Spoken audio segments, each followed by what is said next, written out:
de toute cette espèce de pouvoir occulte des Juifs. Pourquoi cette fabrication d'un faux n'est-elle pas utilisée dans nos écoles pour montrer le mécanisme de ce qui, aujourd'hui, est un danger absolument essentiel, pas seulement pour l'antisémitisme, mais pour la jeunesse de nos pays? Merci beaucoup, Richard, pour cet exposé brillant. Moi, je retiens ce triptyque fait, l'ère de la post-vérité. Comment fait-on pour combattre la haine antisémite, les préjugés incrustés à l'ère de la post-vérité? Les émotions, comment fait-on pour combattre cette haine à l'ère victimaire, la concurrence entre les victimes? Et enfin, les croyances, comment fait-on pour combattre des croyances qui sont souvent profondément enracinées, notamment aussi dans le milieu familial? Quel est peut-être le rôle, la question que j'aimerais poser à Raleb, le rôle du théologico-politique? Parce que je crois que Richard ici a fait une remarque que je trouve très juste sur le paradoxe français qui, comme vous le savez, est un pays laïque, qui s'est construit en tout cas dans sa modernité par l'opposition aux forces dites obscurantistes. C'est toute la philosophie des Lumières, et qui du coup a tendance à, disons, avoir un certain nombre de difficultés à appréhender la prégnance des croyances et à simplement se contenter d'exprimer une forme de respect poli et très diplomatique. Donc comment fait-on aussi pour s'attaquer à cette question des croyances qui ont des conséquences sur les comportements? Ce ne sont pas simplement des abstractions, des conséquences sur les comportements, sur la création d'une certaine mentalité. On parlait d'archétypes, l'identification des juifs aux puissants. Alors justement, sur cette croyance qui est très puissante, et qu'on retrouve aussi bien chez les populistes de droite que chez les populistes de gauche, les juifs manipulateurs, les juifs qui tirent les ficelles de l'histoire. Voilà. Comment fait-on pour déconstruire ce discours qui, encore une fois, n'est pas simplement un discours, mais qui est aussi devenu une mentalité fondée sur des émotions très puissantes?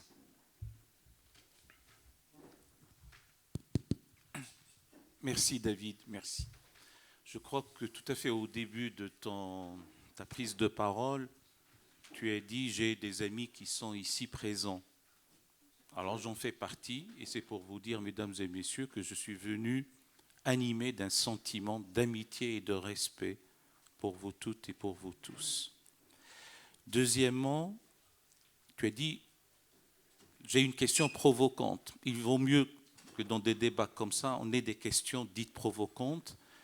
J'aime cette image du bonze bouddhiste qui, dans sa méditation, se laisse aller. Parfois, il a le coup de bambou du lama pour le réveiller.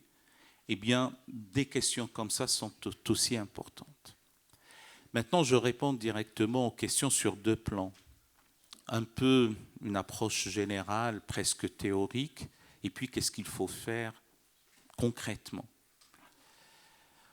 D'une manière générale, j'ai beaucoup appris aussi bien hier qu'aujourd'hui que le mantra indépassable, c'est éducation, éducation, éducation. Les maîtres mots, je parle lentement pour rendre la tâche facile à nos amies traductrices, les maîtres mots sont éducation, instruction, acquisition du savoir, culture, connaissance, ouverture sur le monde, altérité et notamment altérité confessionnelle, avec inclination pour les valeurs esthétiques, les belles lettres, les beaux-arts, la musique, la poésie, comme une création. Mais ça reste une condition nécessaire, jamais suffisante. Nous avons trouvé des gens civilisés, mais qui, hélas, d'une manière irrationnelle, en tout cas qu'on n'arrive pas trop à expliquer, ont versé dans l'irréparable. Alors, mon cher David, tu dis l'héritage des Lumières. Nous n'y avons pas tous, nous collectivement, été fidèles. Le Tocqueville de l'Amérique n'est pas le Tocqueville de l'Algérie. Le Jules Ferry de la métropole n'est pas le Jules Ferry des colonies. Qu'est-ce que ça veut dire? Ça veut dire que ce sont toujours des conquêtes à avoir, cet héritage des Lumières. Les acquis de la modernité, c'est toujours un arrachement. Je continue dans ma présentation un peu théorique. Pourquoi est-ce que l'antisémitisme est une ignominie? Tout simplement parce que toute atteinte à l'intégrité physique et morale de la personne humaine est en soi inacceptable et heurte notre conscience, a fortiori lorsque cette atteinte à l'intégrité physique et morale d'une personne humaine est pour ce qu'elle est. Et de ce point de vue-là, qui que nous soyons, surtout lorsque nous avons la faiblesse de nous dire hommes et femmes de bonne volonté, et non seulement de le dénoncer ou de le condamner ou de le fustiger, mais aussi de tout faire pour que ça n'ait pas lieu. Donc ça reste plus qu'un point à l'horizon, c'est un combat de tous les jours, un investissement moral, intellectuel, métaphysique, politique, au sens fort du terme. C'est ce qu'il faut faire. Et aussi une question humaine. J'ai l'habitude de dire, mais en dehors de la métaphore ou de la formule, lorsque le juif est atteint dans sa synagogue, le chrétien ou le musulman doivent trembler qui dans son église ou dans sa mosquée, parce que s'il ne le fait pas, s'il ne réagit pas, s'il ne se montre pas solidaire, son tour viendra. Et on peut élargir aussi en dehors des questions religieuses. Donc c'est une question de solidarité humaine. Et c'est ce à quoi nous croyons, pas au sens de croyance religieuse, c'est ce qui nous fait vivre, ce sont nos options métaphysiques. Bon, maintenant, qu'est-ce qu'il faut faire concrètement, et surtout dans notre pays? Je suis tout comme Richard, il faut parler. Il faut parler parce qu'il y a une thérapie de et par la parole. La circulation de la parole est de la plus haute importance. Et il faut aussi préparer à recevoir cette parole et à la proférer. Parce qu'il faut à un moment donné apprivoiser les peurs, exorciser les hantises, domestiquer les angoisses, apaiser les tensions, et combien même, je crois il n'y a que 10 minutes apparemment. Oui, c'est ça. J'avais... Ça ne m'avait pas échappé. Non, parce qu'il faut être discipliné aussi, et je dis souvent que la discipline est déjà le début de la civilisation. Bon, donc, allez, je voulais aller aux aspects purement pratiques. Donc, parler, effectivement. Aider cette jeunesse à disséquer par le scalpel de l'entendement, broyer par la machine de la raison, les balivernes qui sont racontées, par les ministres du culte, en l'espèce les imams, les croyances dans les familles. Simplement, je reste personnellement démuni devant cette affaire de croyances. La meilleure façon d'y répondre, c'est l'autonomisation des champs du savoir et de la connaissance par rapport au champ de la révélation et de la croyance. Et essayer d'établir ce qui relève des faits, et le triptyque est merveilleux, faits, émotions et croyances, et aussi d'expliquer en quoi, par rapport à l'histoire, il y a aussi des choses qu'il faudrait revoir. Je ne suis pas en train de magnifier une histoire comme ça, mais je fais toujours mienne la parole de Josie Eisenberg, qui n'est plus de ce monde pour corroborer ce que je dis, mais faites-moi crédit qu'il l'avait dit et que je l'ai entendu. Eh bien, les Juifs en contexte islamique étaient heureux, sauf exception, et ailleurs, pour ne pas dire en contexte chrétien, étaient malheureux, sauf exception.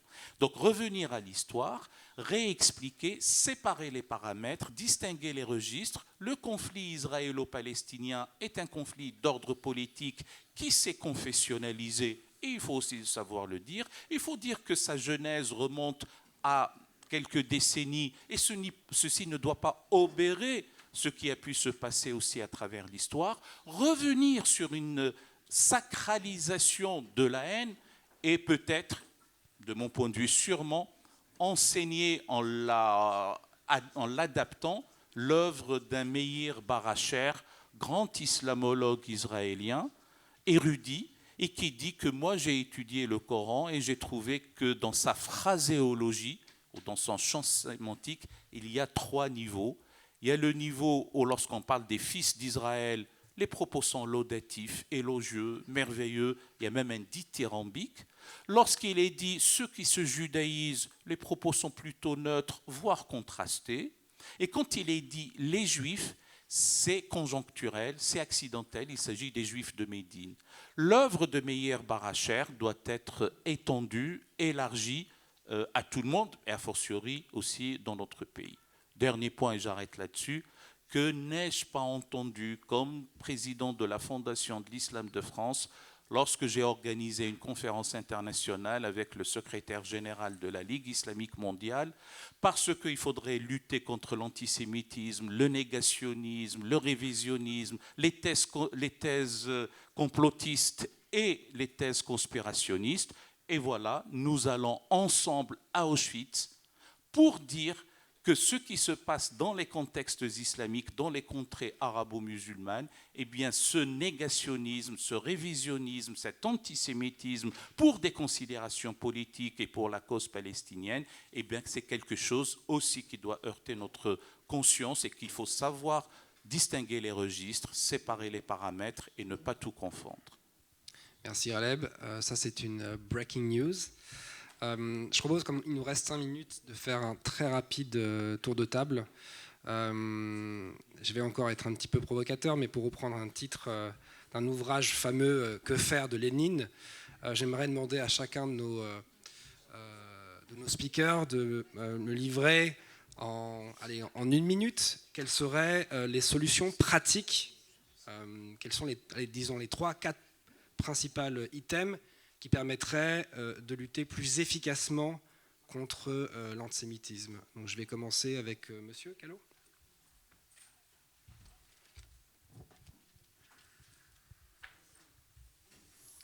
If you want with a few words, we repeat this already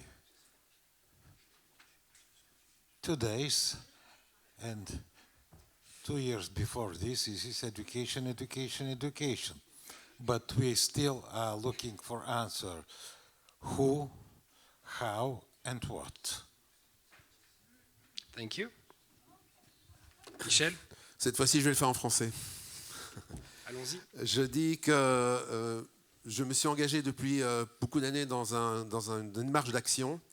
Et comme je l'ai dit tout à l'heure, nous avons entre l'actif à la Marche des Vivants d'avoir touché une très large audience en Europe de plus de 250 000 personnes à travers beaucoup d'activités. Et je crois que pour ce qui a été dit, on ne doit pas se limiter à une analyse, parce que l'analyse est parfois un peu pessimiste de qu'est-ce qu'on peut faire, mais de faire. Et au niveau des actions concrètes, je crois que quand on parle des élèves, des écoliers, des étudiants, la jeunesse, il est très difficile de parler au niveau de la raison. Ce qu'ils ont besoin parfois, c'est une expérience personnelle. Alors je vais donner un exemple de ce qu'il y a par exemple à Paris.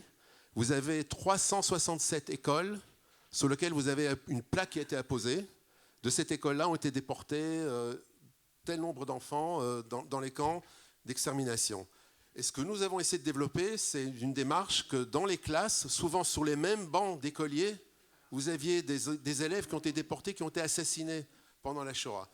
De permettre à ces étudiants de pouvoir comprendre et d'être le passeur de mémoire d'une expérience personnelle, de dire moi je prends et j'apprends l'histoire personnelle d'un tel et d'un tel qui était sur ces mêmes bancs pour comprendre jusqu'où est arrivé l'antisémitisme et pour essayer un peu de faire une expérience personnelle. Je crois que ce genre de démarche-là peut faire un impact important et peut changer aussi la situation parce que nous remarquons ça, c'est éduquer non seulement les enfants, les écoliers, les étudiants, mais aussi les enseignants. Souvent, les enseignants n'ont pas les moyens, les outils pédagogiques pour répondre à tout ça. Et maintenant, il y a un travail énorme qui a été fait, et je crois que l'IGE, dans le terrain que nous avons voulu prendre aujourd'hui, c'est quelles sont les actions qu'on peut faire, et surtout comprendre que l'expérience qu'il y a en Hongrie avec le texte, le curriculum qu'il y a en Hongrie, ou dans d'autres pays, ce que fait Regina en Belgique, en allant parler dans des écoles, a rencontré, je crois, près de 1000 étudiants l'année dernière.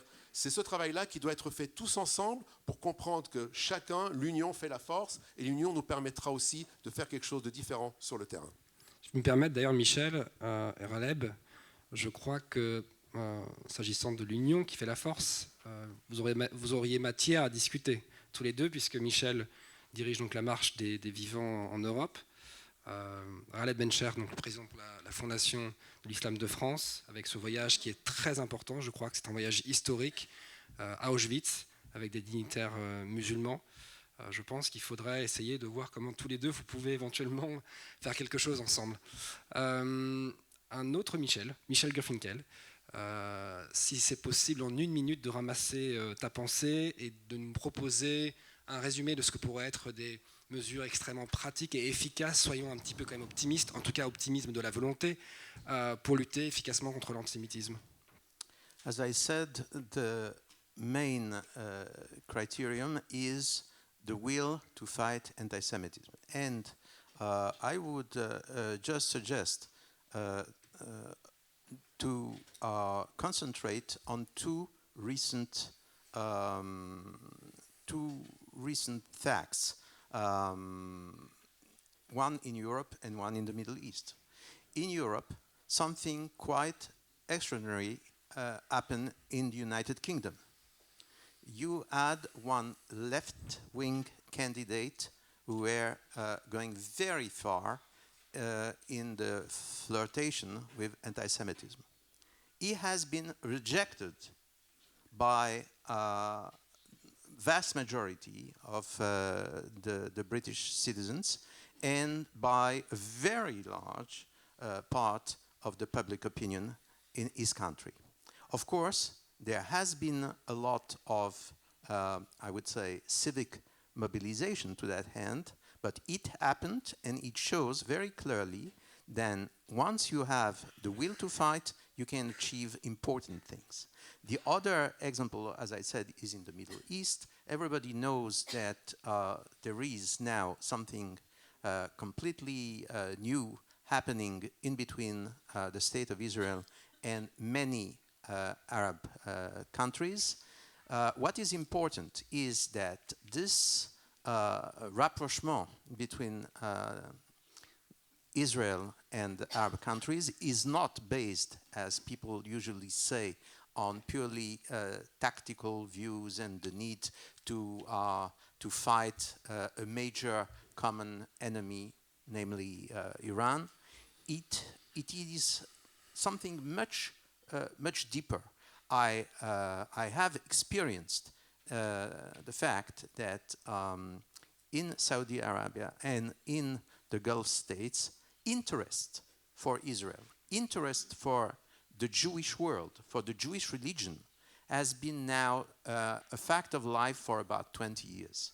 And it has created a completely new environment, which allows now for a lot of political leaders and arguably religious leaders as well in the area to say, look, we must take a completely different approach. We have things in common with the Jews. Israel is not the enemy. Israel can be in some way a pattern for us to follow. And this is a considerable achievement. In both cases, I believe that there have been a lot of courageous people involved. And my final advice would be look for courageous people. Courageous people are our real friends. Don't just stay with words and nice speeches, which, by the way, when they are said and by political people, are written usually by somebody else. Don't pay attention to words. Pay attention to facts, to acts, and to personal courage. The way of personal courage is the best way to fight anti-Semitism. Merci beaucoup, Michel. Je retiens parce que je répète, pessimisme de la raison, optimisme de la volonté. En effet, le changement de tectonique des plaques géopolitiques et ce rapprochement historique entre Israël et le monde arabe, qui n'est pas simplement en effet tactique, mais qui aussi, on parlait d'interconfessionnel, je pense que Ghaleb en est l'incarnation ici, a des potentialités de dialogue et de pacification des rapports entre le monde juif et le monde musulman. Richard, comment on fait la jonction entre ce que vient de dire Michel, ce changement géostratégique, géopolitique, et ta remarque sur l'importance de faire circuler la parole, le dialogue critique sur le conflit israélo-palestinien, d'en parler, de briser les tabous plutôt que de se cacher derrière son petit doigt. Oui, il y a un certain nombre de remarques. Je voudrais un peu me faire l'avocat. Je vais aller en opposition partiellement à ce qu'a dit par exemple Michel Gourarier, et puis quelques réserves aussi sur ce qu'a dit l'autre Michel Garfinkel. Oui, sur le problème de l'identification victime. J'étais président du CRIF quand Nicolas Sarkozy a proposé que chaque famille française soit reliée à un des enfants qui avait été déporté pendant la guerre, et globalement l'ensemble des spécialistes a trouvé que ce n'était pas une très bonne idée. Je pense que là, aujourd'hui, il faut bien comprendre que l'attitude victimaire, qui effectivement touche beaucoup les émotions, c'est quelque chose qui peut être utilisé par tous. Je pense ici, et les Français au moins se le rappellent, à l'affaire Al-Doura. Et vous connaissez tous cette affaire, où un reportage que j'estime être un faux, et je le dis publiquement, d'Antenne 2, aujourd'hui France Télévisions, a entraîné une diabolisation d'Israël, tueur d'enfants. Et c'était une résurrection du crime rituel. L'affaire Al-Doura, c'est le meurtre rituel modèle 21e siècle. Et ça, c'était quoi ? Ça reposait sur ce sentiment d'empathie que l'on avait pour un enfant qui avait été tué par un reportage qui disait que c'était par des balles israéliennes, ce qui est très, très, très, très largement discuté. Ça, je crois qu'aujourd'hui, nous devons, et c'est ce que dit Yanis Roder dans son livre, nous devons adopter une vision politique, une analyse politique de l'histoire de la Shoah, c'est-à-dire et faire droit, disons, comprendre la conception du monde des bourreaux, des perpetrators. Parce qu'ils avaient une vision du monde, ils avaient une Weltanschauung. Et c'est là-dessus, c'est sur ces visions du monde, ce que j'appelle les croyances, c'est là-dessus qu'il faut se battre. Et il faut se battre, à mon avis, pour développer l'esprit critique des enfants, pour qu'ils ne soient pas les jouets de tous les conspirationnismes qui sont aujourd'hui tellement graves sur la toile.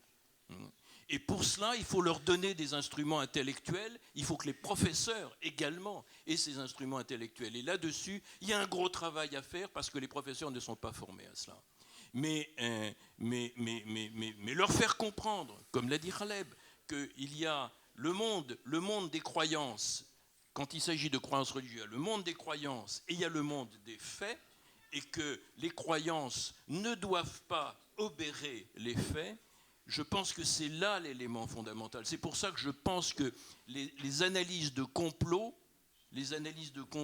doivent être fondamentales dans l'éducation aujourd'hui, mais ça suppose une modification des objectifs de l'éducation nationale. À quoi ça sert finalement l'éducation ? Est-ce que ça sert à donner des informations ? Est-ce que l'éducation en soi, c'est l'éducation informée, donner des compétences technologiques? N'oubliez pas que la moitié au moins des chefs des Einsatzkommandos qui ont fait les massacres de masse à Shoah par balle en Lituanie, en Ukraine et en Biélorussie, la moitié au moins d'entre eux avaient l'équivalent d'un PhD. Bon, je retiens, on va essayer de vraiment. On a largement dépassé le temps qui nous était imparti. Je retiens quand même cette remarque, je trouve pénétrante, de Richard, la question des éducateurs, éduquer les éducateurs. Parce qu'évidemment, l'éducation, ça commence par la famille, mais ensuite, qui éduque nos enfants ? Ce sont les enseignants.